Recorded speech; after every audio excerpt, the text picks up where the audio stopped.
සයිබ අවකාශයේදී හමුවන අමා ගඟ සදහම් කිරණ ටීවී.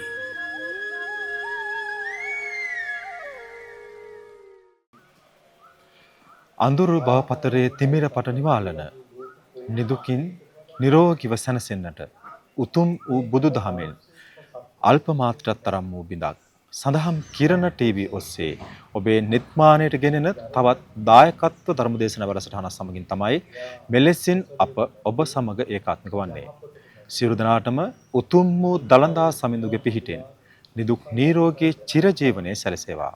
සුපින්වත්නි, අද මේ උතුම් සද්ධර්ම දේශනාව සඳහා වැඩම කරන්නට යෙදුනේ වේගිරිය ශ්‍රී සාරානන්ද අපමහා විහාරස්ථාන පරිශ්‍රයේ විහාරාධිපති කාව්‍යසූරී කාව්‍ය විසරද දිවිමඟ පහන් කරන මහබෝ වන්දනාවේ නිර්මාතෘ ශ්‍රී ලංකා රාමඤ්ඤ මහානිකායේ හාරිස්පත්තුව සංඝ සභාවේ මහෝපාද්‍ය අවසරයි නම කියන්නට පූජ්‍යපාද නුගවල රාහුල නායක මාහිමිපාණන් වහන්සේ තමයි අද මේ උතුම් සද්ධර්ම දේශනාව සඳහා වැඩම කරන්නට යෙදුනේ.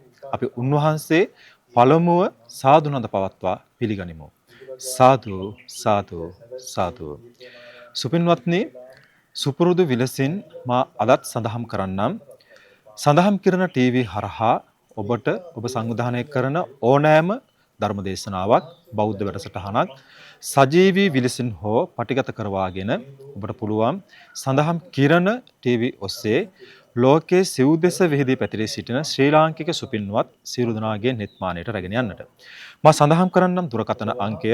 ඔබ දුරකථන ඇමතුමක් ලබා දී සඳහම් කිරණ ඒකකයේ කාර්ය මණ්ඩලය සමග සම්බන්ධව ඔබට පුළුවන් සුදුසු කාලයක් වේලාවක් වෙන් කරවාගෙන ඔබේ ආගමික වැඩසටහන පටිගත කරවා ගන්න. මා සඳහන් කරන්නම් මා සඳහන් කර දුරකථන අංකය 0.7 605 74 494 සඳහම් කිරණ අපේ දුරකථන අංකය.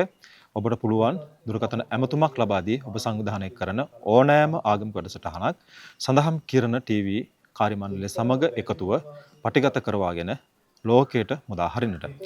අද මේ උතුම් වූ ධර්මදේශනාව සඳහා පින්බර බැතිබර දායකත්වය එකතු කරනු ලබන්නේ සුමනා මාරසිංහ ස්වාමී බිරිඳ සහ දූ දරුවන් මුණුබුරු මිනිබිරියන් තමයි මේ උතුම් වූ සද්ධර්ම දේශනාව සඳහා පින්බර බැතිබර දායකත්වය එකතු කරනු ලබන්නේ.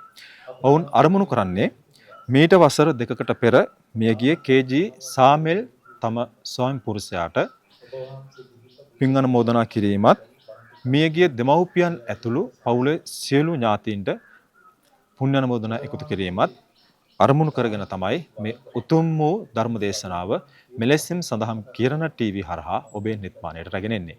සුපින්වත්නි, සුපුරුදු විලසින් අපි පාදාභි වන්දනාවෙන් හිතුව අපේ පින්වත් ස්වාමින් වහන්සේට ආරාධනා කරමු මේ උතුම් වූ සද්ධර්ම දේශනාව ආරම්භ කරන්නට. අවසරයි අපේ හාමුදුරුවනේ. සාදු සාදු සාදු.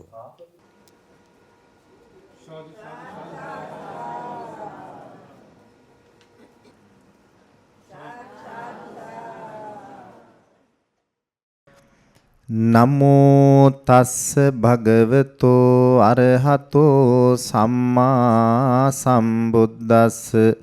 නමෝ තස්ස භගවතෝ අරහතෝ සම්මා සම්බුද්දස්ස. නමෝ තස්ස භගවතෝ අරහතෝ සම්මා සම්බුද්දස්ස.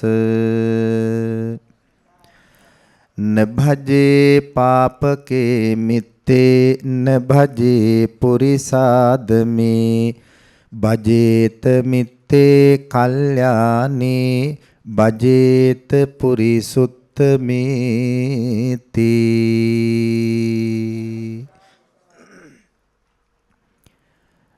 සද්ධර්ම ශ්‍රවණාබිලාසී අපේ සත්පුරුෂ පින්වත්නි, අද සදහම් කිරණ ටීවී මේ මුහුණු පොත සහ YouTube නාලිකාව ඔස්සේ මෙරට පිටරට වාසය කරන බොහෝ සදහැවතුන් වෙත සිදු කරන දායකත්ව ධර්ම දේශනාව සඳහා ඔබ හැම දිනාම ඒ උතුම් වූ ධර්මයේ ශ්‍රවණය කරන්නට සෝදානම් වන මොහොත. කෙනෙකුට උතුම් බණපදයක් අහන්න සලසනවා කියන කාරණාව ධර්මයට අනුව ඊටාම වටිනා පින්කමක් හැටියටයි සඳහන් වෙන්නේ. සබ්බ දානං ධම්ම දානං ජිනාති කියලා බණ පොතේ සඳහන් වෙනවා. අද අපේ සුමනා මාරසිංහ උපාසිකා මාතාව තම දරුවන් මුණුබුරු මිනිපිරියන් ඥාති හිතමිත්‍රාදීන් පිරිවරාගෙන මේ සදහැවතුන් සමග එකතු වෙලා තථාගත සම්මා සම්බුදුරජාණන් වහන්සේ අපේ විමුක්තිය පිණිස අපේ නිවීම පිණිස සංසිඳීම පිණිස සංසාර දුකින් එතර වීම පිණිස දේශනාකට වදාළ උතුම්සේ සද්ධර්මයේ ධර්ම දානයක් හැටියට මේ පින්වත් හැමදෙනාටම විතරක් නෙවෙයි රටේ වාසය කරන ලෝකේ වාසය කරන බොහෝ දෙනාට හිතසුව පිණිස මේ දායකත්ව ධර්ම දේශනාව සිද්ධ කරන්නට ඇය කල්පනා කළා. විශේෂයෙන් මීට වසර 2කට උඩදී අභාවයට පත්වන්ට යෙදුන කේ.ජී. සාමෙල් තම ස්වාමි පුරුෂයාට පින් අනුමෝදන් කිරීම ප්‍රධාන අරමුණ වශයෙන් උයි මේ ධර්මානුශාසනාව වෙත පවතින. අමතරව මිය පරලෝ යන්ට යෙදුන දෙමව්පියන් ඇතුළු ඥාතීන්ට පින් අනුමෝදන් කිරීම මේ ධර්මානුශාසනාව අවසානයේ බලාපොරොත්තු වන විශේෂ අරමුණයි. ඉතින් පින්වත්නි කෙටියෙන් ඔබට ඒ දායකත්ව ධර්ම දේශනාව පිළිබඳව බණ පොතේ සඳහන් වන ආකාරයට වචනයක් සිහි කරන්න ඕනේ. සබ්බ දානං ධම්ම දානං ජිනාති කියලා බුද්ධ දේශනාවේ සඳහන් වෙනවා. දානය ගැන අපි ඕනෑ තරම් කරුණු අහනවා, විමසනවා, දන්නවා. දන් දීම හොඳයි. කාටද හොඳ? තමන්ට. ඇයි එහෙම හොඳ වෙන්නේ? సంతానගත අකුසල ධර්මයන් තුනී කරලා තමන්ගේ සසර දුකින් නිදහස් වීම පිණිස ඒ දානෙ උපකාර වෙනවා. සමාජයටත් දන් දෙනවා කියන කාරණාව පරිත්‍යාගය, ත්‍යාගය බොහොම වැදගත් දෙයක්. සමාජ දිනදුකම දරිද්‍රතාවයේ දුරු කරලා කවුරුත් සමානව මේ ලෝකයේ පිහිටවන්ට සමසේ ජීවත් වෙන්න උපකාර වෙනවා දානේ. එහෙම වුණත් ඇයි බුදුරජාණන් වහන්සේ මේ ධර්මයේ සියලු දානයන් අතර අග්‍රස්ථානයේ පිහිටුවේ? සබ්බ දානං ධම්ම දානං ජිනාති කියුවා. මහා සංඝ රත්නයේ දන් දීම මහත්ඵල මහානිසංසදායකයි. බුදුරජාණන් වහන්සේට දන් දීම පෞද්ගලික දානයන් අතර අග්‍රයි. එහෙත් මේ සියලු දේවල් අතර ධර්ම දානය ශ්‍රේෂ්ඨ බව වදාලේ ඇයි පින්වත්නි? ඒකට හේතුවක් තියෙනවා. කෙනෙකුට ආහාර ටිකක් දුන්නාම ඒ වෙලාවට බඩ පිරෙනවා. කුසගින්න නැති වෙනවා. පැය 6ක් විතර යනකම් එයා සුවසේ ඉන්නවා. ආයෙත් පැය කීපයකට පස්සේ බඩ ගිනිනවා. ආයෙත් කෑම ඕනේ. ඒ වගේ පිපාසාව දුරු කිරීමේ කෙලවරක් නැහැ. මේ සංසාර ගමනේ අපි කොයි තරම් බඩගින්නේ සාගින්නේ ඇවිදින්නට ඇද්ද? මේ සංසාර ගමනේ කොයි තරම් අපි දන් දෙන්න ඇද්ද? හැබැයි ඒ වාගේ අවසානයක් නැහැ.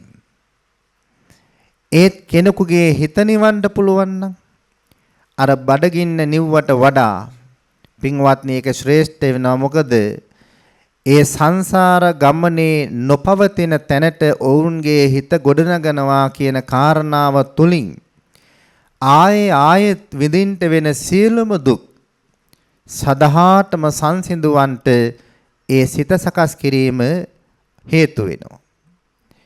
එතකොට කෙනෙකුට බණහන්ට සලස්සනවා කියන කාරණාවෙන් සසර දුකට පත්වෙච්ච සත්වයා එයින් ගොඩලා විමුක්ති සුවේ පිහිටවන්ට උපකාර වෙනවා. ඒ නිසයි මේ ධර්ම දානය ශ්‍රේෂ්ඨයි කියලා පෙන්වලා දුන්නේ. සසරින් එතර වුණාට පස්සේ එයාට බඩගිනි සදාටම නැති වෙනවා. එයාගේ සාගින්න සදාටම නැති වෙනවා. එයාගේ පිපාසය සදාටම නැති වෙනවා. తాවකාලිකව ආහාරයකින් සංසිඳවනවට වඩා යම්කිසි ධර්මයක් දේශනා කරලා ධර්මයෙන් දහම් පිපාසාව සංසිඳුවොත් ඒක තමයි පින්වත්නි ශ්‍රේෂ්ඨතම සංසිඳවීම. ඉතින් බුදුරජාණන් වහන්සේ පෙන්වලා දුන්නා කෙනෙක් බණ අහනකොට එයාගේ හිත සංයමයටපත් වෙනවා නම්, එයාගේ හිත නිවෙනවා නම්, එයාගේ අකුසල් ධර්මයන් තුනී වෙලා යනවා නම්, හීන වෙලා යනවා නම් ආන්න ඒ ධර්මයේ අහන්න සලස්වන්න. ඒ ධර්මයේ නැවත නැවත අහන්න, ශ්‍රවණය කරන්න, භාවිතා කරන්න. එතකොට ඔබට බල සම්පන්න ආනුභාව සම්පන්න ඇති ජීවිතයක් ගොඩනගා ගන්න පුළුවන්. ලෝකෝත්තර තලයටපත් වෙච්ච ජීවිතයක් ගොඩනගා ගන්න පුළුවන්. චතුරාර්ය සත්‍ය ධර්ම අවබෝධයෙන් උපන්න ආධ්‍යාත්මයක් ගොඩනගා ගන්න පුළුවන්. ඒකයි මේ ධර්ම දේශනාවේ තියෙන වටිනකම. ඉතින් භාග්‍යවත් බුදුරජාණන් වහන්සේ ඔන්න ඔය ආනිසංස දැකලා තමයි පින්වත්නි මේ ධර්මයේ ශ්‍රවණය කරනවා කියන කාරණාව, ධර්මයේ දේශනා කරනවා කියන කාරණාව, ධර්මයේ දේශනාවට අනුග්‍රහය දක්වනවා කියන කාරණාව, එහෙම නැත්නම් ධර්ම ශ්‍රවණය කරන්නට අවශ්‍ය පරිසරය හදනවා නම්, ධර්ම දේශකයාණන් වහන්සේට වැඩින්න දේශක මණ්ඩපය හදනවා නම්, ඒ නිසා මේ දහම් සකය පැතිරවීම පිණිස දායකත්වයේ සහයෝගයේ උදව්ව උපකාරයේ අනුමෝදනාව ලබා දෙනවා නම් ඒක ධර්ම දානයන් අතර ශ්‍රේෂ්ඨතම දානේ හැටියටයි බුදුරජාණන් වහන්සේ දේශනා කළේ. ඉතින් අපේ පින්වතුන් ඒ වටිනා ධර්මානුශාසනාවකට තමයි දැන් මේ සවන් යොමු කරන්නේ. මං මුලින් ගාථාවක් දේශනා කළා. ධම්මපදයේ මේ ගාථාව සඳහන් වෙන්නේ නභජේ පාපකේ මිත්තේ නභජේ පුරිසාදමේ බජේත මිත්තේ කල්යාණේ බජේත පුරිසුත්තමේ. මේ ගාථාව ඊටාම වැදගත් වටිනා ධර්ම ගාථාවක්. මේ ලෝකේ අපි මැරෙනකන් සුවසේ වාසය කරන්න අවශ්‍ය පරිසරයේ ගොඩනගා ගන්න පුළුවන් මේ ධර්ම ගාථාවට අනුව අපි කටයුතු කළොත්. පින්වත්නි, මේ බණ අහන ඔබ අප හැම දෙනාගේම අරමුණක් තියෙනවා මේ ශාසනයේ. ඒ අරමුණ තමයි කවදා හරි මම නිවන් දකිනවා කියන අරමුණ. එහෙම නිවන් දකිනවා කියන හිතවිල්ලක් තියාගෙන විතරක් නිවන් දකින්න බෑ. නිවන් දකින්න නම් පින්වත්නි අපි දියුණු කරන්න ඕනේ ධර්ම තියෙනවා. මොන ධර්මද තියෙන්නේ? දියුණු කරන්න ඕනේ ධර්ම. දියුණු කරන්න ඕනේ ධර්ම විතරක්ම නෙවෙයි පින්වත්නි, ප්‍රගුණ කරන්න ඕන දේවල්, භාවිතා කරන්න ඕන ධර්ම තියෙනවා. මොන ධර්මද? භාවිතා කරන්න ඕනේ ඒවා. දියුණු කළ යුතු ධර්ම, භාවිතා කළ යුතු ධර්ම වලට අමතරව තව දහම් තියෙනවා. බැහැර කරන්න ඕනේ ඒවා. මොනවද? බැහැර කරන්න ඕනේ ධර්ම. අද මේ ධර්මානුශාසනාවට මම ඔබට කියලා දෙනවා විශේෂයෙන් අපි බැහැර කළ යුතු ධර්ම කාරණා කීපයක් ගැන. ජීවිතයේ Tamanට තියෙන දේවල් ගැන හිතලා සතුටු වෙලා, කරපු කියපු දේවල් ගැන හිතලා සතුටු වෙලා හිතට අරගෙන ජීවත් වෙනවා කියන කාරණාව සිදුවෙන්න ඕන එකක් නෙවෙයි. හිතට අරන් ජීවත් වෙනවා කියලා අහලා තියෙනව නේද? යම් යම් දේවල් ඔස්සේ, එහෙම නැත්නම් අපි හිතමු ධනෙ නම් ධනිය තියෙනවා නම් ධනිය තියෙන එක ගැන හිතට අරන් ජීවත් වෙනවා.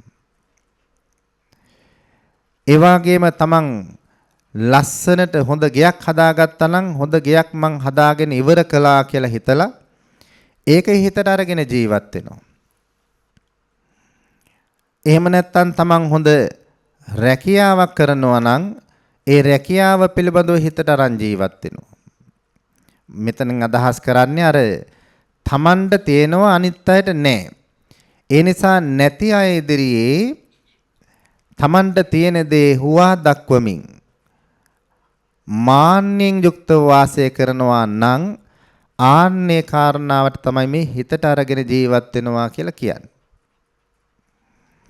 මේ හිතට අරන් ජීවත් වෙනවා කියන කාරණාව නිවනට පාක්ෂික ධර්මයක්ද?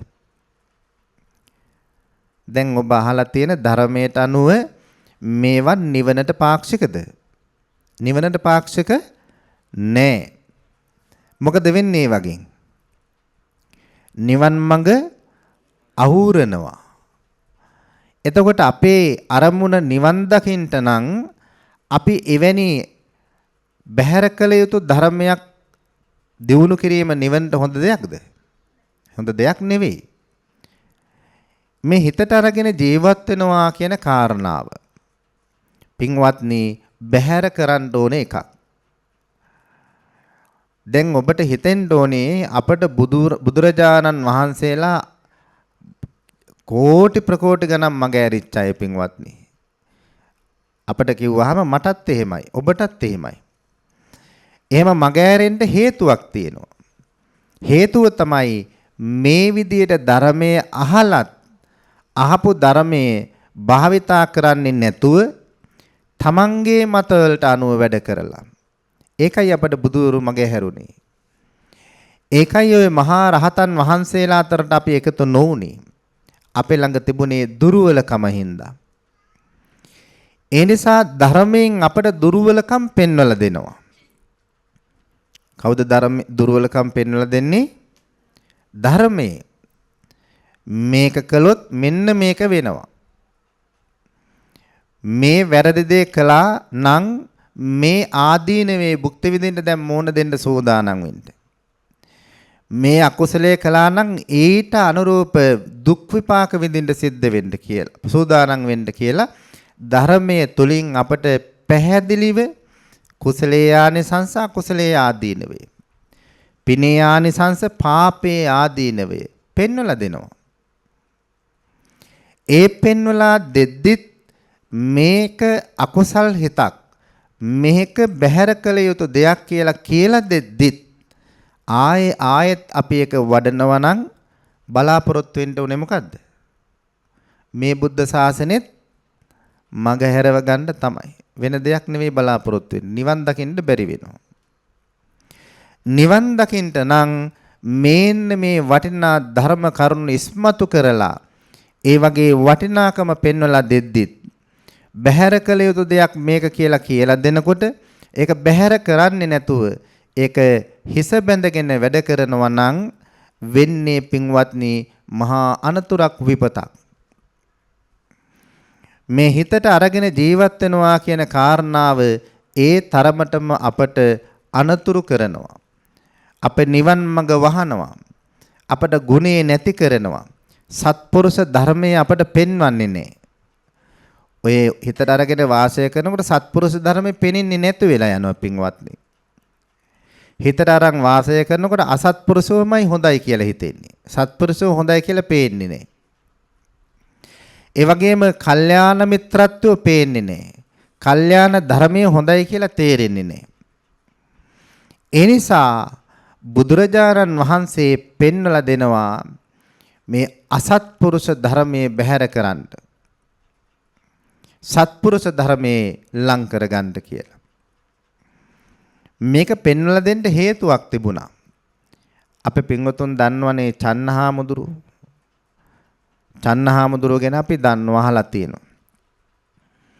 බුදුරජාණන් වහන්සේට ගිහි කාලේ බෝසත් අවදියේ සිද්ධාර්ථ අවදියේදී ඊටමත් ළඟින් හිටලා ඉඳලා උදව් කරපු යහළුවා තමයි මේ චන්න. හැම දෙයකටම උදව් කළා. චන්න මට දැන් මේ වෙලාවේ විඩාවයි කාන්සියයි හිත නිවා ගන්න පොඩ්ඩක් අපි යම් උයන් කෙලියට කිව්වහම කන්තාක අස්වැයා සරසගෙන චන්න නැමැති අයනවා. ඇවිල්ලා සිද්ධාර්ථ බෝසතාණන් වහන්සේ අසුපිට නංවාගෙන ඒ සිද්ධාර්ථ බෝසතාණන් වහන්සේ කැමැති තැන් වලට එකතු කරගෙන යනවා. ඔහොම උදව් කරපු කෙනා. පස්සේ සතර පෙර නිමිති දැක්කහම සතර පෙර නිමිති ගැනත් වැඩි විස්තරයක් දුන්නේ ඔය චන් නැමැතිතුමා. මේ මහල්ලෙක් දැක්ක ගමන් අහනවා මහල්ලෝ දැකලා නැහනේ. සිද්ධාර්ථ කුමාරයාට මහල්ලෝ පෙනෙන්න සැලැස්සුවේ නැහැ සුද්ධෝදන මහරජතුමා. ඒ වගේම ලෙඩ්ඩු දකින්න සැලැස්සුවෙත් නැහැ. මැරෙනව දකින්න ලැබුණෙත් නැහැ. ඒ ඔක්කොම නොපෙනෙන්න තමයි සකසලා තිබුණේ. දකින්න පටන් ගත්තට පස්සේ පළවෙනියටම ලෙඩෙක් දැක්ක ගමන් අහනවා චන්නගෙන් මේ කවුද? චන්නෑමද තමයි එදා විස්තර කරන්නේ මෙයා තමයි ලෙඩෙක්. මිනිස්සු ලෙඩ වෙනවා කියලා දුන්නේ. මිනිස්සු මහලු වෙනවා කියලා දුන්නේ. මිනිස්සු මැරෙනවා කියලා දුන්නේ චන්නෑමති. ගිහිගෙන් නික්මිලා සත්‍ය හොයන තාපසයෙක් දැක්කහම එයා ගැන ඇහුවාම අන්න කියා දෙනවා මේ තමයි ලෝක සත්‍ය හොයන්ට වෙහෙසන තාපසවරු. අර මුලින් දැක්ක මහල්ලෙක් ලෙඩෙක් මලකඳක් කියන මේ ස්වභාවයෙන් අත්මිදෙන්න ගිහිගෙන් නික්මිලා අබිනිෂ්ක්‍රමණය කරලා විමුක්තිය හොයන කිං සච්ච ගවේසි. සත්‍ය මොකක්ද කියලා කිං කුසල ගවේසි. කුසලයේ මොකක්ද කියලා හොයන අය තමයි මේ තාපසවරු කියන්නේ. එහෙම කෙනෙක් තමයි මේ. පැහැදුනා හිත. මෙහෙම පැහැදිලා දැන් මේ සිද්ධාර්ථ මහ බෝසතාණන් වහන්සේ ගිහිගෙන් නික්මෙන්න සෝදානම් වෙනකොට ඒකත් කිව්වේ කාටද? අර චන් නැමැතියට. ඉතින් චන් නැමැතියා කන්තකස්වැය සරසගෙන එනවා. එදා පින්වත්නි හරියටම ඇසල පුර 15ක පෝය. අද වගේ පෝය දවසක්. එදා ඇසලපුර 15ක පොහොව හඳ අහසේ බබලනවා. රාජමාලිගාවට හඳ එළියේ වැටිලා බොහොම නිස්කලංකයි. බොහොම නිහඬව කන්තකස්වැය සරසගෙන චන් නැමැති ඇවිල්ලා ඉන්නවා. අප මහා බෝසතාණන් වහන්සේ මේ සියලු බැඳීම් අතහැරලා මේ සියලු සම්පත් අතහැරලා මේ සක්විති රජකම සතියකින් ලැබෙනවා කියද්දිත් ඒකත් අතහැරලා පින්වත්නි ගෙහිගෙන් නික්මෙලා මහා අබිනිෂ්ක්‍රමණය සිද්ධ කළෙත් ඔය කන්තක අසු පිටින් නැගලා චන් නැමැතියා සමගමයි. ඒ අද වගේ ඇසලපුර 15ක පොය දවසක. ඉතින් මේ විදිහට විවිධ ආකාරයෙන් ඔය චන් නැමැති සිද්ධාර්ථ බෝසතාණන් වහන්සේට උදව් කළා. ඉතින් බුදුරජාණන් වහන්සේ සම්බුද්ධ රාජ්‍ය පදවිය ලබාගෙන ඉස්සර වෙලාම ගමට එනවනේ. නෑදෑයෝ බලන්න. ආවට පස්සේ තථාගතයන් වහන්සේගේ බුද්ධ ශ්‍රීය දැකලා යමා මහ පෙළහර ආදී ඒ ප්‍රාතිහාරයන් දැකලා ශාක්‍ය වංශික හැම කෙනාම බොහොම සතුටටපත් වෙලා භාග්‍යවතුන් වහන්සේ පිළි අරගෙන උන්වහන්සේට වැඩෙන්න විහාරස්ථානයකුත් හදලා පූජා කළා. අදත් තියෙනවා දඹදිව යනකොට දකින්න පුළුවන් නිග්‍රෝධාරාමය. මේ නිග්‍රෝධාරාමේ වැඩ ඉන්නකොට බුදුරජාණන් වහන්සේ වෙනුවෙන් ජීවිතේ පූජා කරපු බොහෝ තරුණයෝ පැවිදි වෙන්න පටන් ගත්ත ශාක්‍ය වංශිකයෝ. ඒ අය අතරින් ඔය චන් නැමැතියත් ඇවිල්ලා පැවිදි වුණා. පැවිදි වෙලා දැන් බුදුරජාණන් වහන්සේ කිඹුල්වතින් නැවත සවැත් නුවර ජේතවනාරාමයට වඩිනවා. ටික කාලයක් යනකොට මේ චන් නැමැති මේ චන්න හාමුදුරුවන්ට දැන් හිතට එනවා. මොනවද හිතට එන්නේ? මම තමයි එදා මේ බුදු වෙන්න ඉස්සර හැම දෙයකටම උදව් කරපු කෙනා. අර කරපු කියපු දේවල් හිතට අරගෙන දැන් මාන්නෙන් ඉදිමිනවා. කවුද? චන්න හාමුදුරුවෝ. දැන් මාන්නේ හින්දා මොකද වුනේ? ආවේ නිවන් දකින්න නිවන අමතකුණා. අන්න බලන්නකෝ. හිතට අරගෙන මේ වාසය කරනකොට මාන්නේ කෙනෙකුට හිතට වදිනකොට ධර්මයේ යටපත් වෙලා ඉස්මතු වෙන්නේ අර අකුසල් හිතයි. අකුසල් හිත ඉස්මතු වෙනකොට පින්වත්නි කුසල් හිතට ඉඩ නැති වෙලා යනවා. ඒ නිසා තමයි බුදුහාමුදුර අපිට බොහොම කල්පනාවෙන් මේ ජීවිතය පවත්වන්න කිව්වේ සතිය. සතිය කියන එක අපිට පෙන්වලා දුන්නේ ඔය විදිහේ අකුසල් ඉස්මතු වෙන එක නතර කරගන්න. නමුත් දැන් චන්නහාමුදුරන්ට සතියක් නැහැ. උන්වහන්සේ බොහොම මාන්නෙන් වාසය කරනවා. සරියුත් මහරහතන් වහන්සේ මුගලන් මහරහතන් වහන්සේම දැක්කාම පුදුම විදිහට වචන කියන්නේ. එදා අබිනිෂ්ක්‍රමණය කරන දවසේ ඔය කවුරුවක්වත් හිටියේ නැහැ එක්කගෙන යන්න. මම තමයි හිටියේ. දැන් නම් ඉන්නවා මමයි අගසව් මමයි දෑගසව් කියන්න කට්ටිය. හැබැයි එදා ඔය ඇසල පොයේ දවසේ ගෙයින් එළියට යනකොට හිටියේ මම විතරයි. මේ භික්ෂු සංඝයා ඉදිරියේ ඔය වගේ වචන කියනවා පින්වත්නි. හිත බින්දෙන වචන, හිත කැඩෙන වචන විශේෂයෙන් පින්වත්නි මේ මහා උත්තමයන් වහන්සේලාට නිඳා කරන්න ගත්තා. දැන් භාග්‍යවත් බුදුරජාණන් වහන්සේට මේක ආරංචි වුණා. චන්නහාමුදුරු බොහොම අකීකරු විදිහට මේ මහතරවරුන්ට නිඳා කරනවා ස්වාමීනි. ඒ වෙලාවේ බුදුරජාණන් වහන්සේ චන්නහාමුදුරු කැඳවනවා. කැඳවලා අහනවා චන්න ඇත්තද හැබැයිද මේ කියන කාරණා. මුවින් නොබෙන පින්වත්නි කරබාගෙන ඉන්නවා. බුදුරජාණන් වහන්සේ ඒ වෙලාවේ මේ චන්නහාමුදුරන්ට කියනවා චන්න සරියුත් හාමුදුරුව මුගලන් හාමුදුරුව කියන්නේ ඔබේ කල්යාණ මිත්‍රයන්. උන්වහන්සේලාට නිඳා කරන්න එපා මහා පාපයක් ඔබට සිද්ධ වෙන්නේ. උන්වහන්සේලා ඔබට දෙමව්පියෝ වාගේ. කීකරුව උන්වහන්සේලා අනුව යන්න. අවවාද කරනකොට නම් බොහොම නිහඬව ඒක පිළිගත්තා වාගේ පින්වත්නි අහගෙන ඉන්නවා. අවවාද කරනකොට. නමුත් එතනින් ඉවත් වෙලා ආයත් සංඝයා මැදට ආව ගමන් මේ චන්නහාමුදුරුව පෙරසේ වගේ තමයි කටයුතු කරන්නේ. අර සරියුත් මහරහතන් වහන්සේට මුගලන් මහරහතන් වහන්සේට අපහාස වෙන විදිහට ඔය අගසව් වෙලා හිටියට ඔය දෑගසව් වෙලා හිටියට එදානම් කවුරුත් හිටියේ නැහැ මං විතරයි හිටියේ. දැන් ඊයේ හැමෝටම ලොකු වෙලා ඉන්නේ මේ අය. බලන්නකො නිඳා කරන්න හැටි. මේකයි මේ අකුසල් හිතේ තියෙන භයානක පැත්ත. සත්පුරුෂෝ පේන්නේ නැහැ පින්වත්නි. සත්පුරුෂ ධර්මයේ පේන්නේ නැහැ. කල්යාණ මිත්‍රෝ පේන්නේ නැහැ. කල්යාණ ධර්මයේ පේන්නේ නැහැ. ඉතින් මේක අපට වෙන්න පුළුවන්. ගමේ ජීවත් වෙනකොට යහමින් යමක් කමක් ඔබට තියෙනකොට අපේ හිතත් ඔය අකුසල් හිතවිලි වලින් වෙලෙන්න පුළුවන් අපේ හිත. එතෙන්දී අපි සතිය පිහිටුව ගන්න ඕනේ. මට නිවන් මඟ ඇහිරෙන අකුසල් හිතක් දැන් මගේ හිත වෙලාගෙන ඉන්නවා කියලා. Tamanට දැනුනොත් ආන්නේ දැනීම පවා පින්වත්නි මහා වාසනාවන්ත කාරණාවක්. වාසනාවන්තම කාරණාවක්. ඇයි? ඒ දැනෙන හින්දා යාට පුළුවන් ඒක ඉවත් කරගන්න. සමහරුට දැනෙන්නේ නැහැ. ඕක තේරුම් කරන්න ගියොත් එහෙම පෙන්නලා දෙන්න ගියොත් පෙන්නලා දෙන්න එන කෙනාටත් බනිනවා. දොස් කියනවා. ආවා මට මොනවා කියන්නද? බන කියන්න. එහෙමනේ කියන්නේ. ආවා මට උපදෙස් දෙන්න. එහෙම කියනවා. මේක පෙන්නලා දෙන්නේ මොකද්ද?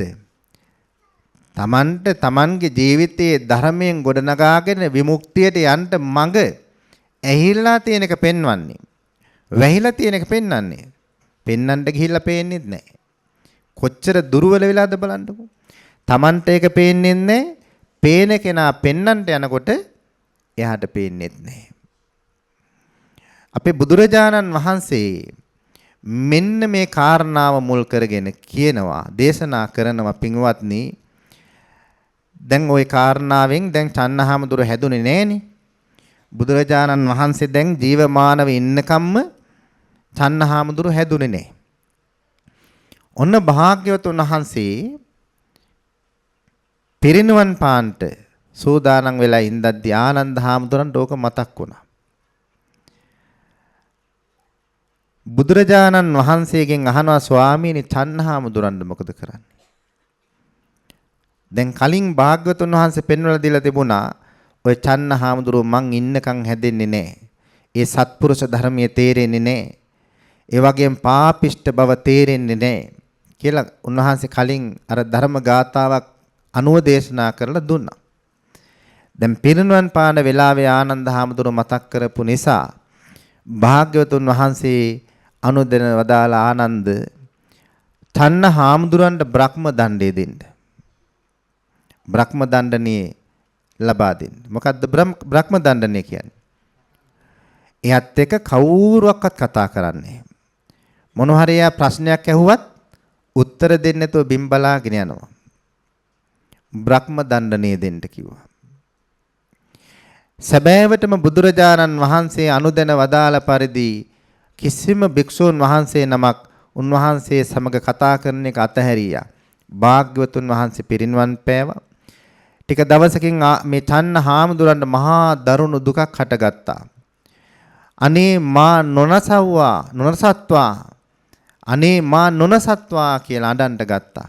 සිහිසුන් වෙලා වැටෙනවා. උන්වහන්සේට සිහිය එනකොට ආයෙ සිහිය නැති වෙනවා දුකට. ඇයි කවුරුවක්වත් කතා කරන්නේ? ඉතින් මෙන්න මේ විදිහට ටික දවසක් යනකොට උන්වහන්සේ සංයමයටපත් වුණා. අර හිතට ගත්ත එක නැති වෙලා ගියා. හැම දිනාටම නිහතමානී වුණා. කීකරු වුණා. භික්ෂුන් වහන්සේලා බ්‍රහ්ම දණ්ඩනේ ඉවත් කළා. ඊට පස්සේ බලන්ට මේ චන්න හාමුදුරුව පස්සේ කාලෙක මේ සසුන් මඟ වඩලා රහතන් වහන්සේ නමක් බවට පත් වුණා. බලන්නකො මේ අසත්පුරුෂ ධර්මයේ හිතේ තියෙනකම් පුළුවන් වුණාද නිවන් දකින්න? බැරි වුණානේ. බුදුරජාණන් වහන්සේ ජීවමානව වැඩ ඉන්නකම් පින්වත්නි බැරි වුණා. බලන්නකො කොයිතරම් මේ භාග්‍යවතුන් වහන්සේ ගිහි කාලේ ඉඳලා Tamanට උදව් කරපු යාළුවා පිරිනිවන් පානකම් චන්න හාමුදුරන්ට නිවන් දකින්න බැරි වුණා. ඇයි මේ? හිතට ගත්ත හින්දා. හිතට ගන්නවා කියන අකුසලේ ඒ තරමටම නිවන දුරස්ථභාවයට පත් කරනවා, ඈත් කරනවා පින්වත්නි. ඔන්න ඔය කාරණාව මුල් කරලා තමයි බුදුරජාණන් වහන්සේ අර මම් මුලින් සඳහන් කළ ගාථාව දේශනා කළේ. සවැත් නුවර ජේතවනාරාමේ භාග්‍යවතුන් වහන්සේ වැඩ ඉන්න කාලේ ඔය සිදුවෙච්ච කරුණ මුල් කරගෙන චන්නහාමුදුරන්ගේ ඔය කාරණා මුල් කරගෙනයි මේ ගාථාව වදාළේ. නභජේ පාපකේ මිත්තේ නභජේ පුරිසා දමේ බජේත මිත්තේ කල්යාණේ බජේත පුරිසුත්තමේ. මේ ගාථාවෙන් අපට උගන්වනවා පින්වත්නි නභජේ පාපකේ මිත්තේ. පාපිෂ්ඨ මිත්‍රයන් ආශ්‍රය කරන්න එපා කියන එක කියනවා. ඊගාවට කියනවා යටින් පාපිෂ්ඨ කාරණා ප්‍රගුණ කරන්න එපා. ජීවිතය තුළ පිහිටුව ගන්න එපා. පාපිෂ්ඨව ඇසුරු කරන්නත් එපා කියන එක කියනවා. පාප ධර්ම ඇසුරු කරන්න එපා. නබජේ පාපකේ මිත්තේ. නබජේ පුරිසා දමේ. අධම පුරුෂෝ ඇසුරු කරන්නටත් එපා. අධම ධර්මතා ජීවිතයට එකතු කර ගන්නටත් එපා. නබජේ පුරිසා දමේ. උන්වහන්සේ අපට වඩන්න කිව්වේ බජේත මිත්තේ කල්යාණේ. ඇසුරු කරන්න කිව්ව කල්යාණ මිත්‍රයෝ සහ කල්යාණ ධර්ම. බජේත පුරිසුත්තමේ. උතුම් පුරුෂෝ ඇසුරු කරන්නට උතුම් පුරුෂෝ වෙන්න වීරිය කරන්න. මෙන්න ධර්මයේ. මේ ධර්මයේ තමයි අපි ප්‍රගුණ කරන්න ඕනේ. අපි ජීවත් වෙනකොට පින්වත්නි අපි ඇසුරු කරන්න ඕනේ සත්පුරුෂය. පාපයට බර වෙච්ච අය ඇසුරු කරොත් එහෙනම් මොකද වෙන්නේ? අපේ ජීවිතේ පාපයෙන් අඳුරු වෙලා යනවා. ඒ ඇසුරු කරන්නේ පාපිෂ්ඨයෝනේ. ඒ කියන්නේ පවට ලැබි. මොනවද පව? ප්‍රාණඝාතය කරනවා, හොරකම් කරනවා, බොරු කියනවා, කේලම් කියනවා, හිස් වචන කියනවා, ගුණයට නිඳා කරනවා, සත්පුරුෂයන්ට නිඳා කරනවා, සත්පුරුෂ ධර්මයට අපහාස කරනවා. දන් දීලා වැඩක් නැහැ, දන් දෙන්න එපා. කුසල් කරලා වැඩක් නැහැ, කුසල් කරන්න එපා. සත්තුන්ට සලකන්න එපා. නිඳා කරන්න, අපහාස කරන්න, අවිහිංසාවෙන් ජීවත් වෙන්න එපා, හිංසාවෙන් වාසය කරන්න. මේ තමයි පාපයන්ගේ, පාපිෂ්ඨයන්ගේ ස්වභාවය. ඔවුන් හැමදාම කියන්නේ කරන්නේ පාප ධර්ම. දැන් පින්වත්නි මේ සමහර දේශකයන් වහන්සේලා ඉන්නවා ස්වාමින් වහන්සේලා විසින්. අර ධර්මයට විනයට අනුව බැහැර කළ යුතු දේවල් ඒවා හොඳයි කියන තැනට අනුශාසනා කරන අයපත් වෙලා බවටපත් වෙලා. අපි මැරිලා ගිහිල්ලා පව් කළොත් අපාගත වෙනවා කියන ධර්මයේ බුද්ධ වචනේ පව් කළාට කමක් නැහැ. එහෙම අපායක් පරලොවක් නැහැ කියලා කියනවා. අපායක් නැහැ කියලා කියනවා. අපායක් නැහැ කියලා කියන්නේ බුදුහාමුදුරන්ට විරුද්ධ වෙලා කියන එකනේ. ඒ අයගේ බණ එහෙම ඇහුවොත් ඉවරයි. ඒ දේශනා එහෙම ඇහුවොත් මෙලොවත් පිරිහිලා පරලොවත් පිරිහිලා මහා අගාධයකටපත් වෙයි. ඒ තමයි අසත්පුරුෂෝ. පාපිෂ්ඨයෝ. ඒ නිසා ඒ වාගේ අය ඇසුරු කරන්න, ඒ අයගේ දේශනා අහන්න, ඒ අයත් එක්ක කතා කරන්න යන්න හොඳ නැහැ. නබජේ පාපකේ මිත්ති. නබජේ පුරිසා ධමේ. අධම පුරුෂය ඇසුරු කරන්න එපා. අධම පුරුෂයෝ කියලා කිව්වේ. හරීම සැහැසී පින්වත්නි අය. සැහැසී.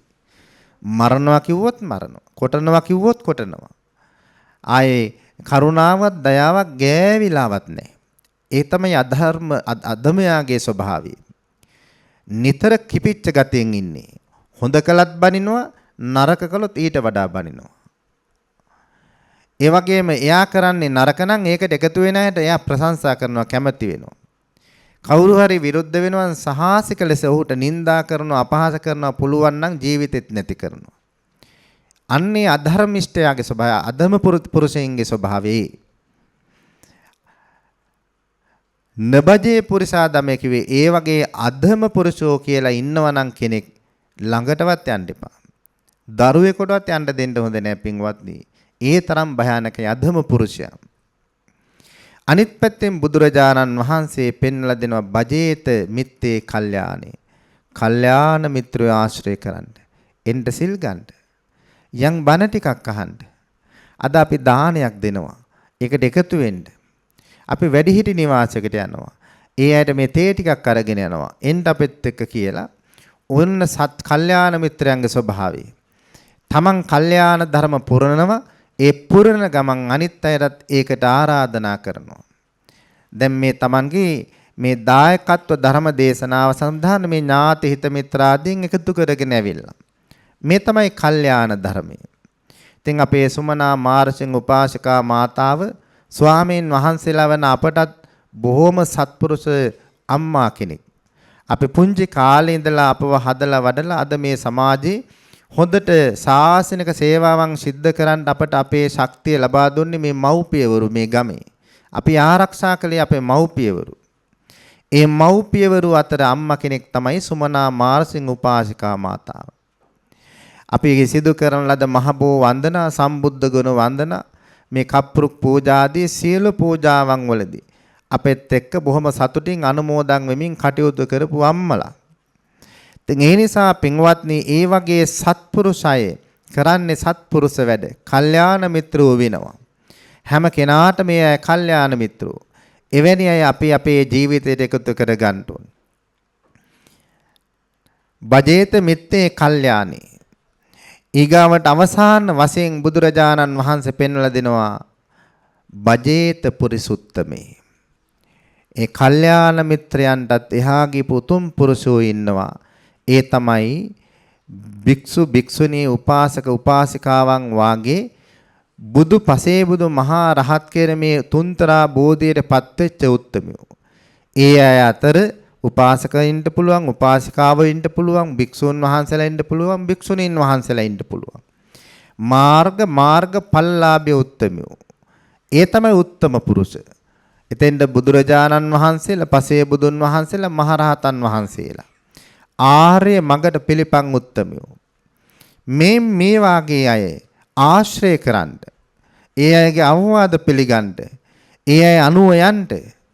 ඒක තමයි පින්වත්නි අපේ මේ සසර ගමනේ නිදහසට, විමුක්තියට, නිවනට උපකාරක වටිනා වටපිටාව ගොඩ නැගෙන්නේ එතනයි. ඒ නිසා පුළුවන් තරම් අපේ ජීවිතේ වටා එකතු කරගත්ත මිනිස්සු අතර අසත්පුරුෂෝ තියාගන්න එපා. පාපිෂ්ඨයෝ තියාගන්න එපා. අදමයෝ තියාගන්න එපා. කල්යාණ මිත්‍රෝ, උත්තම පුරුෂෝ අපේ ජීවිතේ වටා තියාගන්න. සත්පුරුෂ ධර්මයේ ආශ්‍රය කරන්න. කල්යාණ ධර්මයේ ආශ්‍රය කරන්න. අදමයින්ගේ අධර්මිෂ්ඨ ක්‍රියා ප්‍රතික්ෂේප කරන්න. පාපිෂ්ඨයන්ගේ පාපිෂ්ඨ වැඩ අපි බැහැර කරන්න. ඒවා කරනවා නම් කෙනෙක් තමන් ළඟ ඉන්න ඇසුරු කරන කෙනෙක්වත් ඒවාට ඉඩ තියන්නේ නැතු ඒ වගේ ඈත් කරව ගන්න. ඉතින් මෙයයි බුදුරජාණන් වහන්සේ අපට පෙන්වලා දුන්නේ. ඒ නිසා චන්න හාමුදුරු මේ වටිනා ධර්මයේ දැක්කේ නෑ බුදුරජාණන් වහන්සේ ජීවත් වෙලා ඉන්නකම්. උන්වහන්සේට මේ කල්යාණ ධර්මයේවත් උත්තම පුරුෂයවත් තේරුනේ නෑ. අඩුම ගණනේ තමන්ගේ කල්යාණ මිත්‍ර තමන්ගේ එකට හිටිය බුදුරජාණන් වහන්සේ බෝසත් අවදී ඉඳලා කියන දේ තේරුම් ගන්න බැරි වුණානේ. බලන්නකො හිතට ගත්ත කේ ආදීනෙවේ. බුදුරජාණන් වහන්සේ ජීවමානව ඉඳද්දි විමුක්ති සෝයේ වින්දනම් කොයිතරම් දෙයක්ද බැරි වුණා. ඇයි? ඒ තරමටම පින්වත්නි උන්වහන්සේ හිතට අරගෙන හිටියා. කරපු කියපු දේවල් ගැන. ඒ නිසා අපිටත් මේ බුද්ධ ශාසනයත් මගහැරෙන්න පුළුවන් පින්වත්නි. ඔබට තියෙන දේවල් ගැන හිතලා හිතට අරගෙන මාන්නින් උද්දච්චකමින් වාසය කරන්න ගියොත් මේ ශාසනයත් අපට මගහැරෙන්න පුළුවන්. තණ්හාමුදුරන්ට බුදුහාමුදුරුව මගහැරුණා වගේ අපට මේ ශාසනයත් ආයේ මගහැරුණොත් පින්වත්නි ආයේ ඊළඟට කල්ප ගාණක් යනකම් හවුහරණක් නැහැ. ඒ නිසා දැන් මේ ධර්මයේ ඇහිච්ච වෙලාවේ මේ අධර්මිෂ්ඨ බව මේ පාපිෂ්ඨ සිතවිලි ඒ කියන්නේ මේ හිතට අරගෙන ජීවත් වෙනවා මාන්නින් වාසය කරනවා උද්දච්චකම කියන කාරණාවන් ගිහි පැවිදි දෙපාර්ශවයටම හොඳ නැහැ. ගැහැණු පිරිමි කාටත් හොඳ නැහැ. මනුෂ්‍ය ධර්මයට පටහැනි සත්පුරුෂ ධර්මයට විරුද්ධයි. කල්යාණ ධර්මයට ඒවා පටහැනි පින්වත්නි. ඒ නිසා මේ බුදු සසුනේදීවත් සෝවාන් සකුරුදාගාමි අනාගාමි අරහත් කියන මාර්ග ඵලවලටපත් වෙනවා කියන අදිෂ්ඨානයේ ඇතුව ඒ අසත්පුරුෂ අදම ධර්මයන් බැහැර කරලා සත්පුරුෂ ගුණ ධර්මයන් ප්‍රගුණ කරන්නට හැමදෙනාම අදිෂ්ඨාන කරගන්න. ඒ සඳහා ඇසෝ මේ ධර්මයේ හැමදෙනාටම බලවත් පාරමිතා කුසලයක් වේවා කියලා සාදු කියලා ප්‍රාර්ථනා කරගන්න. ඉතින් එහෙමනම් පන්සිල් සමාදන් වීමෙන් මේ මොහොතේ ඔබ හැමදෙනාම රැස් කරන ලද මේ සීල කුසලානිසංස ධර්මයන්ගේ ශක්තිය විශේෂයෙන් මීට වසර 2කට උඩදී අභාවයටපත් වුණ කේ.ජේ. සාමෙල් තම ස්වාම පුරුෂයාටත් ඒ වාගේම පවුලේ නමින් අභාවයටපත් වුණ දෙමව්පියන් දෙපළ ඇතුළු සියලු මළගිය ඥාතීන්ටත් අත්පත් වේවා ලැබේවා අනුමෝදන් වේවා. ඒ අයගේ සසර ගමන වාසනාවෙන් වාසනාවටපත් වේවා. දෙව්ලොව දෙවිවරුන් අතර සැනසෙන්න මනුලොව මිනිසුන් අතර සැනසෙන්න දෙව් මිනිස් සැප කෙලවර අමා මහ නිවනින් සැනසීම පිණිස මේ පින් හේතු වාසනා වේවා කියලා සාදු කියලා ප්‍රාර්ථනා කරනවා. ඒ වගේම අද මේ දායකත්ව ධර්ම දේශනාව සඳහා අද අනුග්‍රහයක දායකත්වය ලබා දෙන්නේ අපේ විහාරස්ථ දායක සභාවේ ප්‍රධාන දායක උපාසිකාවක් හැටියට කටයුතු කරන ඒ වගේම පාරමිතා පදනමේ ප්‍රධාන උපාසිකා මාතාවක් හැටියට කටයුතු කරන සුමනා මාර්සිංහ උපාසිකා මාතාවයි. ඉතින් අපි ආශිර්වාද කරන අපේ මෑණියන් වහන්සේටත් ඒ මෑණියන් වහන්සේගේ දරුවන් ඒ වගේම මුණුබුරු මිනිබිරියන් ඥාති හිත මිත්‍රාදීන් ඇතුළු හැම දෙනාටමත් ත්‍රිවිධ රත්නයේ අනුහසින් කායික සුවය ලැබේවා මානසික සුවය ලැබේවා.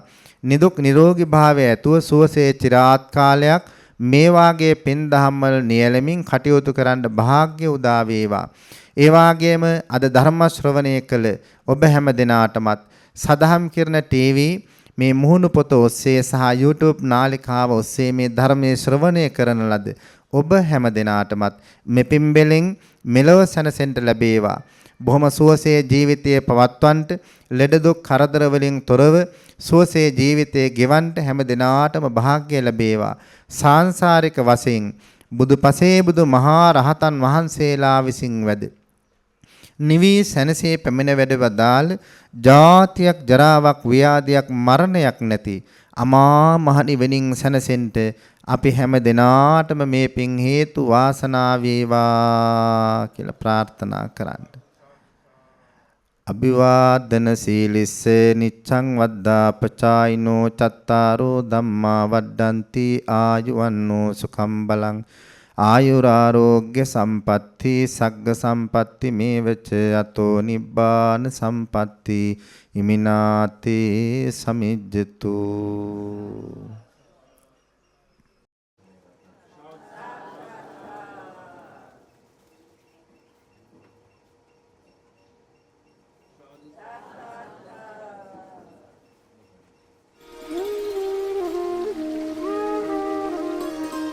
සයිබ අවකාශයේදී හමුවන අමා ගඟ සදහම් කිරණ ටීවී